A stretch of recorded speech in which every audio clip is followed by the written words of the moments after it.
Hey there, everyone, and welcome to Pour and Explore, a wine, food, and travel podcast. I'm your host, Nick Elliott, the wine guy. I'd love to be your go-to guide for all things wine, food, and the amazing places they take us. Here on Pour and Explore, we'll sip, savor, and wander through the exciting world of wine, discuss incredible cuisines, and uncover the stories behind unforgettable destinations. Each week, I'll bring you lively conversations with wine experts, chefs, travel pros, and fellow enthusiasts. We'll share practical tips, hilarious tales, and plenty of inspiration to fuel your next adventure. So grab a glass, pull up a chair, and join me as we pour, explore, and celebrate the good life. Let's dive in. All right. Hello, everyone, and welcome to Pour and Explore, the podcast where we sip, savor, and stroll our way through the world of wine, food, and travel. I'm Nick Elliott, the wine guy, chef, certified sommelier, former winemaker. Happy to be with you today, and we are talking about something today that's part science, part magic, and often misunderstood. That is the aging of wine. And not only today are we going to talk about what that means, we're going to talk about what happens in the bottle during the aging process, what wines to look into aging, and what wines you don't need to bother aging, as well as a little bit of a food chat at the end of the episode. So I really appreciate you joining me, and if you are someone who has ever thought about sitting on some wine for a while, this is a great episode for you. Or if you just like to understand why we do it and how we do it and so on, this again is the episode for you. I'll start off this way. You do not need to start with a 3,000 bottle cellar to enjoy wine that improves over time. As a matter of fact, you can start with just a little closet in your house. Hey, that's what the wine guy does. I've got a little closet in my hallway that temperature stays pretty stable, and that's where I store my wine. I'm going to tell you how to do it. Today we're going to talk about wines that are age-worthy, how to store them, and even if you're not fancy, and have the room for the wine, the wine has its own bedroom. You do not need that to do it the right way. So with that being said, let's pour into it. Why are we aging wine at all? So let's talk about the why to begin with. Most wines, admittedly, are made to be enjoyed young, just a couple of years old. About 90% of wines sold in the US are consumed within the first 48 hours of purchase. And of those, most of those wines are only a few years old. If you actually look at the vintage on the bottle, that's the year that you find on the bottle. For those of you who do not know, it's 2025. You're going to see 2024, 2023, 2022, etc., etc. You go to a nice wine shop, the ones that they've got on the top shelf or locked behind the closet, those are going to be a little bit older, 2000, 2005. 2015, all of those things. Those are wines that are going to be aged already for you. So you don't necessarily need to deal with it, that aging point, because they're ready to drink right away. But as a hobbyist, someone who does like aging wine, to see the differences over time, listen in, because that's what we're here to do. During the aging process, the right bottle, can transform it from good to great. And the reason that that's happening is that inside the bottle during that aging process in your home or at the wine shop, we are developing more complex flavors. We are developing softer tannin, so it's not so drying in the mouth. We're developing more earthy or savory notes within the bottle rather, and we are developing a longer, more elegant finish in most wines. Think about I wanted to say stew. Think about a stew, but I'm a chili guy, and my chili trophies in the background there. I'm a chili guy, and I will never eat chili on the same day that I make it. I always make my chili 1 to 2 to 3 days ahead of time, because what's happening is over time, even in the refrigerator as it sits to wait to be reheated, it is developing interesting flavors. It's developing, everything's coming together. It's allowing those flavors to come together beautifully for the final product. And that is what we're doing in the bottle over an extended period of time. The longer it simmers, the longer it's allowed to do its thing, the better it will get. So just a little bit of an analogy there for you. But I will say that not all wines benefit from aging. So how do you know what to age? Let's get into that first. Wines that age well have certain key traits to them. And these are the key traits that we were looking for in a wine that is going to age well. We're looking for wines with high acidity. Acidity is like the spine of the wine. It holds the wine up over time. So wine with good acidity is always going to age better than what we refer to as flabby wines. The industry wines that don't have very high acidity have a very high pH level where they're more creamy than they are acidic. Wines with high tannin, especially in the red category. The wines with high tannins, things like Cabernet Sauvignon, is a great example of this. Wine with very, very high tannin, and those tannins are going to soften over time and they will mellow with age. This is why Cab is so sought after, especially ones that, are coming from the Napa Valley region or from the Bordeaux region, higher in acidity, and wines that we can lay down. Another term that I'll teach you today is lay down, which is just another way of saying putting it in your cellar and allowing it to age for a bit. So wines that we can lay down, like Cabernet Sauvignon, are going to be great examples of age-worthy wines. Wines that have a good alcohol level and sugar level.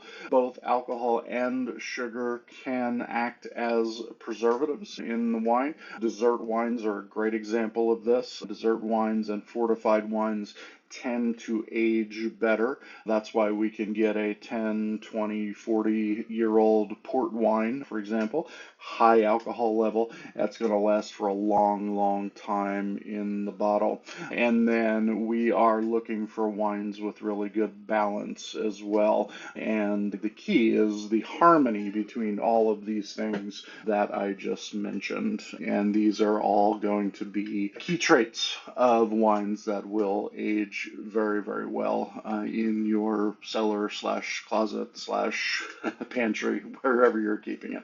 And we'll talk more about that in a bit. But examples of wines that are going to age well on the red side, I've already mentioned Cabernet Sauvignon. Perfect. Nebbiolo, that is a grape from northern Italy, and some examples of Nebbiolo are going to be Barolo or Barbaresco. These are both made with Nebbiolo.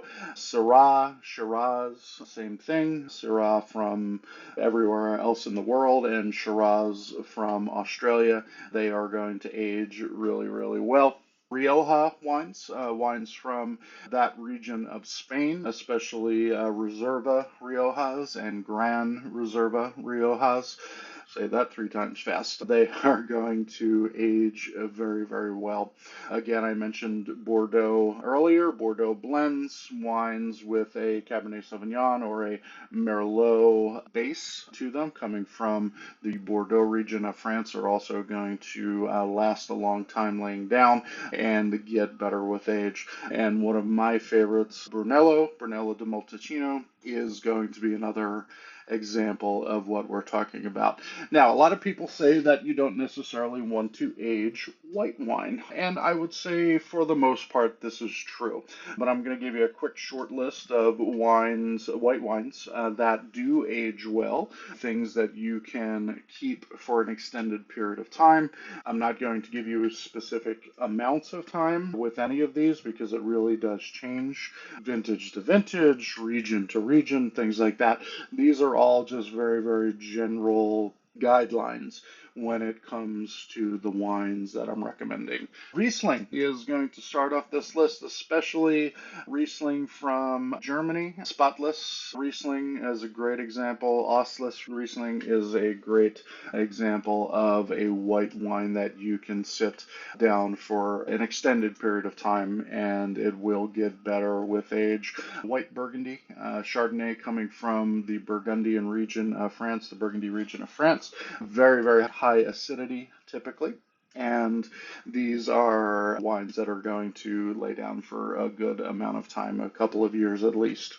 Chenin Blanc. Chenin Blanc is a wine no matter where you get it, from which region. It's always going to have nice acidity, a really, really strong backbone. It's one of the heavier whites, and over time, Chenin Blanc will age very, very well.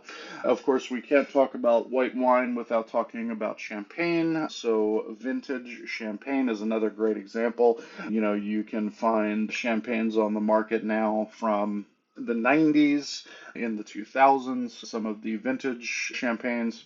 If you can get your hands on one, fantastic. It can also be laid down for quite a bit and be really, really good in the finished product. You always want to reach out and, who you buy it from. That person, that company, that store is hopefully going to know a little bit more about it. And this goes for everything that I'm talking about, all of the wines that I'm talking about today. Get their advice on how long you can lay it down for. There are some general rules, some general guidelines for that thing. If you can't talk to anyone, you know what? Go to Google, go to ChatGPT and ask them. I've got a 1999 Brunello di Montalcino from this winery. I just bought it from a store. How much longer will it last if I keep it shelf stable in my home? And you should get a pretty accurate answer from those places. Tokai is another wine that I would recommend to lay down for a bit. It goes along with the dessert wines that I was talking about earlier. This is a Hungarian wine made from a grape called Ferment. And Tokai is a dessert wine that, because of its acidity and because of its sugar level, is going to lay down and age extremely well when taken care of.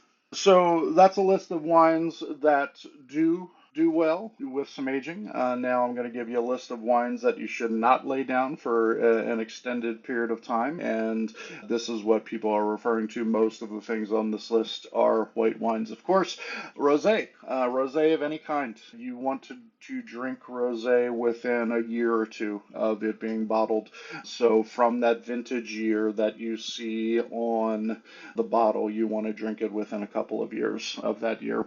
Most Sauvignon Blanc is going to be another wine that you want to drink pretty quickly after it was harvested and after it was bottled. Same thing goes for Pinot Grigio. Definitely is going to be something that you want to consume pretty quickly. And then we move over to the red side, and the list is very, very short, but a good example of a red wine that you want to drink pretty immediately is Beaujolais Nouveau. You've heard me talk about that on the show before, hopefully, and Beaujolais Nouveau is going to be something that you want to drink right away because it's meant to be consumed right away. And then as a general rule, I'd like to say that any inexpensive wines under, let's say, the $15 mark is likely not built to last. You're buying at Trader Joe's, you're buying at the grocery store, which of course I don't recommend. Even from your wine shop, if it's under $15, go ahead and drink that with dinner that night because it's likely not going to hang out for very long. That should give you a really good idea of at least where to start with the aging of wine or the not aging of wine. So let's talk now about what happens in the bottle while a wine sits back and ages. Very specifically, this time we are talking about the fruity notes in wine. Fruity notes in wine, if we're thinking about, fresh cherries or fresh raspberries, that smell. Everyone can imagine the smell of a clamshell of raspberries when they pull it out of the refrigerator, and you know that smell. Now, think about that same fruit aroma developing into dried raspberries or cooked raspberries. The smell changes, right? And that is what is going to happen over time. Those flavors are going to evolve into dried fruit flavors or leathery aromas, maybe some tobacco, mushroomy, honey notes as well. And then, of course, the oaky flavors that are imparted onto the wine during the barreling process. The vanilla flavors, for example, are going to mellow, and the oaky notes are going to mellow, and those are going to start morphing into nutty flavors or the aromas of baking spices. Think about the smell of cooking apple pie, in grandma's kitchen. Those are the aromas that we are going to start picking up. Tannins are going to start softening during that process, as I mentioned earlier, and what is happening is those tannins, they're polymerizing. They are linking up, they're connecting, and they're becoming longer, those molecules.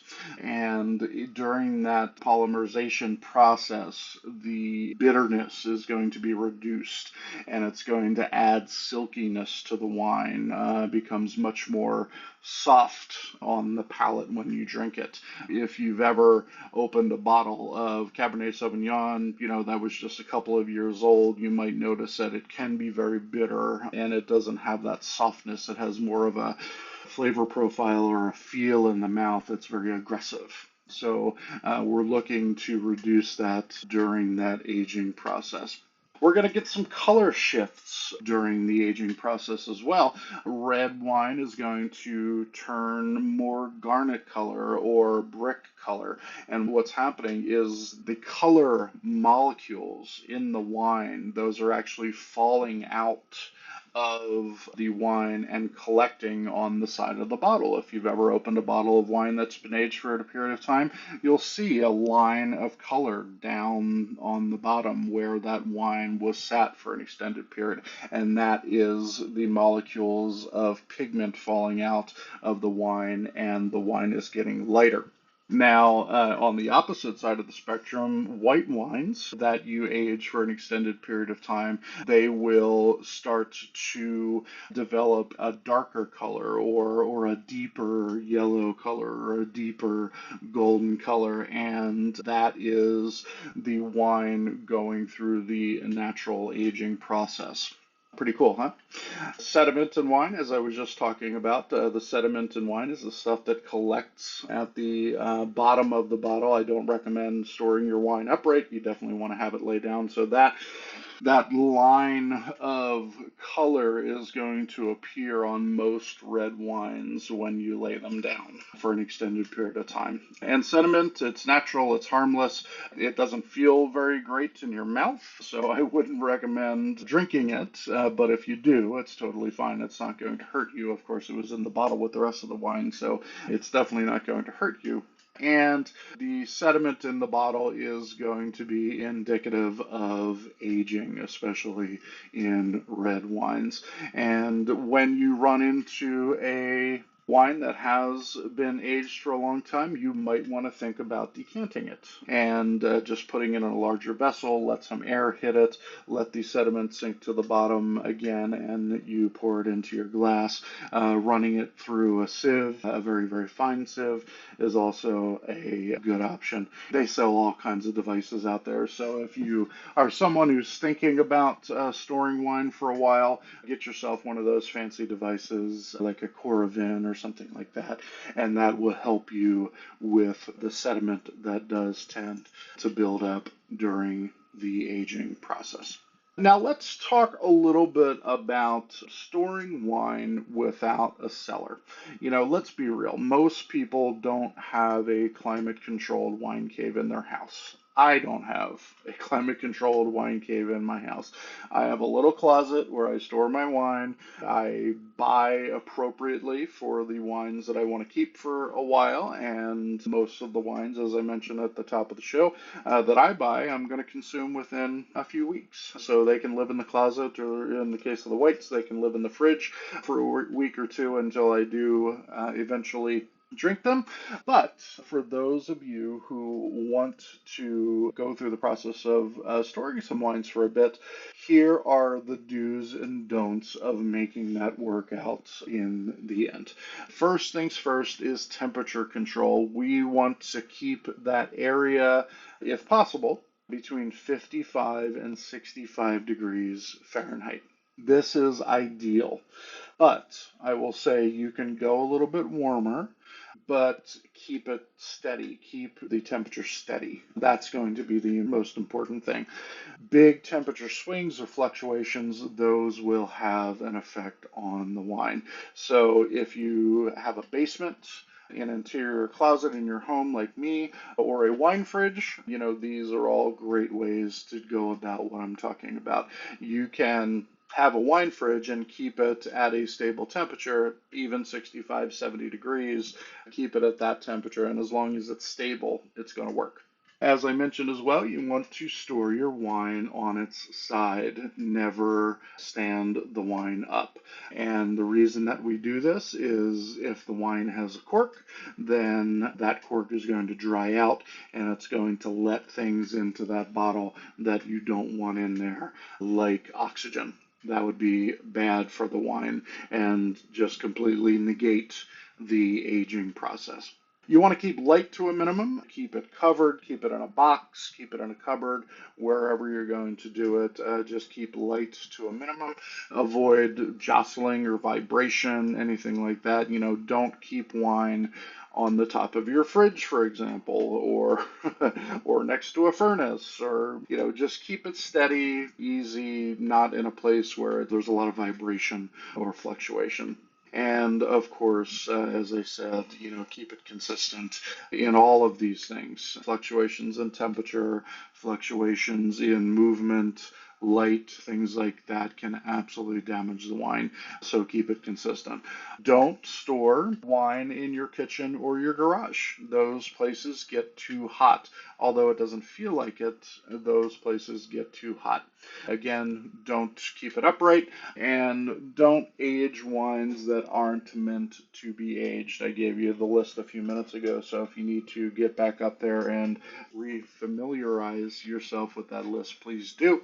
And of course, you can just go online and ask if it's appropriate to be aged. A bonus tip, a small wine fridge, they're not that expensive. A small wine fridge, even one that holds 8 to 12 bottles, you're talking about less than $100 in some cases, so find a place where you can put it. If you have the fridge, you can put it out in the garage, of course. You just don't want your box of wine sitting out in the garage. But if you have a little mini fridge that you can keep it stored at cellar temperature, 55 to 65 degrees approximately, that is a great thing to do, and it's an inexpensive way to do it.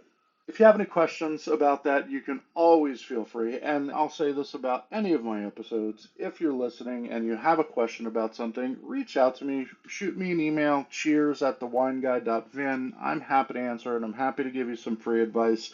If you ever wanted to learn more about wine, of course, as you know, I do virtual tastings and things like that, so we can sit down and have a really, really in-depth conversation about what to do, and I'm always happy to help you consult. But if you have just a quick question when it comes to this, that, or the other, shoot me an email and I'll be happy to answer that for you. So, how long to age a wine and when do we open it? That is the ultimate goal, is we want to get this open. I will say, disclaimer, everybody, disclaimer, this is not an exact science. I cannot tell you, without seeing a vintage year, a place, a grape, things like that. I can't tell you specifically how long to age a particular bottle of wine, but these are some general guidelines. If we're talking about wine style, let's talk about the wine style and then I'll let you know. Beaujolais Nouveau. We mentioned it a little bit earlier. Beaujolais Nouveau, you need to drink that immediately. So that's going to be bottled, sometime in October, November, maybe December at the very, very latest. You want to drink that before June of the following year. That is meant to be enjoyed right away. Sauvignon Blanc, you don't want your Sauvignon Blanc to be any more than 2 years old. So please go ahead and drink that right away.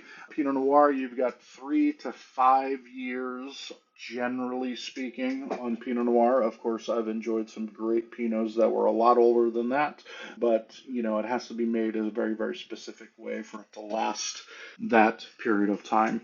Merlot, you've got 3 to 7 years, again, approximately. Cabernet Sauvignon from Napa or Bordeaux, 7 years is a great starting point, up to 20 years on wines from those regions. So definitely something you can lay down for a while. Barolo, 10 to 25 years, you can sit on those. Not that you're necessarily going to, but you can. There's always a curve in there as well. Is it 11 years or is it 22 years, et cetera? We don't know until we try it. And that is part of the fun, in my opinion. I've got a 1980 Pinot Noir sitting in my aging cupboard right now. And will I ever open it? Maybe not. Is it drinkable? Not 100% sure, but it's fun to say that we're sitting on a bottle of Pinot Noir from the Burgundy region, from the year 1980. So, more than 40 years old. It's pretty cool. Vintage champagne, 10 to 20 years again. Riesling, depending on wheres and the whens and the acid and things like that. A German Riesling can last up to 30 years in storage when stored well. And great ports, Madeira, things like that, sherries can last 20 or more years. Really, really, really good. But here's the key. What's my motto, everybody? My motto is you drink what you like.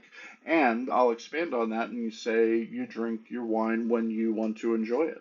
If you like the brightness of a young cab with high acidity and high tannins, that's not my jam, but it might be yours. And if that is the case, then you go ahead and do that. If you like the funky, earthy aromas of a 15, 20-year-old Bordeaux, and that is your thing, then I absolutely recommend doing that.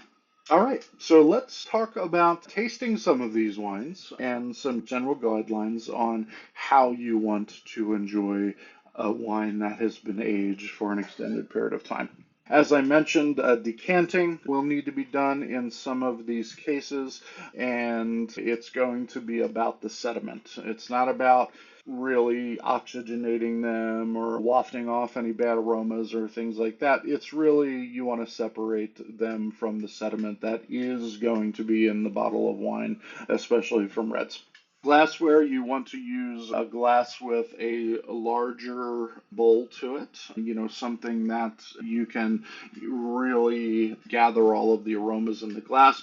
You want to swirl it gently, and aged wines can be very, very delicate, so you want to be very gentle with them. The first sip, you want to give it time, allow it to come together in your glass. It might seem shy or muted at first, but over time in the glass, it's going to open up and it's going to blossom. Foods that you can pair with aged wines, either red or white. Mushroom dishes. Mushroom risotto, for example, is a great example of a food that would pair extremely well with an aged Cabernet Sauvignon or Barolo or Barbaresco. Really, really tasty. Pinot Noir is a good example of that as well. Roasted chicken, hard cheeses, any braised meat, braised game, maybe some elk or buffalo or something like that, lamb, definitely do well with aged wines. So, I've gone on long enough. So, do you need to cellar or age wine? Absolutely not. In a lot of cases, that's already done for you. If you are buying your wine from a reputable wine merchant, they're going to do you the favor of aging that wine for you. So it's ready to drink a lot of times right out of the gate. And again, if you are shopping for wine at one of those places, a reputable place, not a grocery store. If you're shopping at a reputable place, they're going to be able to tell you how much longer you can sit that bottle down and it still be viable in the glass. We just need a little bit of patience. We need a dark corner and the right bottle of wine. And again, if you have any questions regarding what that might be, I'm always happy to answer. Shoot me a message. Nick, will this wine, it's a blah, blah, blah from this region, this is the year, and so on. How much longer will it last in the bottle? I'm happy to give you that advice, and I appreciate you listening. That's my gift to you for listening to this show. Aging wine is really a great pleasure. One of the pleasures of wine appreciation, it's like watching one of your favorite movies, over and over again, and it gets better with time. You pick up a new nuance or you hear a new line, that sticks with you, or a subplot, that you didn't catch the first time around, things like that. So it really is a fun thing to do, and I enjoy doing it. If you've got a special bottle stashed away, pull it out, check the label, and, maybe plan a dinner around it. And I would love to hear about your experience with that bottle. Give us some details. Spill the tea for us. What did you eat? Tell us about the bottle and your tasting notes. You can share that with me on any of my socials, shoot me an email, or just go ahead and put a little note, a little comment here with this video. I would appreciate it. Again, for more details about the tastings that I do, more educational things that I do, wine guidance, things like that, please reach out to me at thewineguide.vin, thewineguide.vin, and I would be happy to help you as much as I possibly can. So until next time, friends, keep wondering and wondering. Thanks for being here. Take care. Thank you so much for tuning into this episode of Pour and Explore. I'd love to hear your thoughts, your stories, or your questions, so you can drop me a line at cheers@thewineguy.vin. That's cheers@thewineguy.vin. Or let's connect on TikTok, Instagram, or Facebook. Grab those links on my website at thewineguy.vin. Until next time, let's keep wondering and wandering. Cheers, everyone.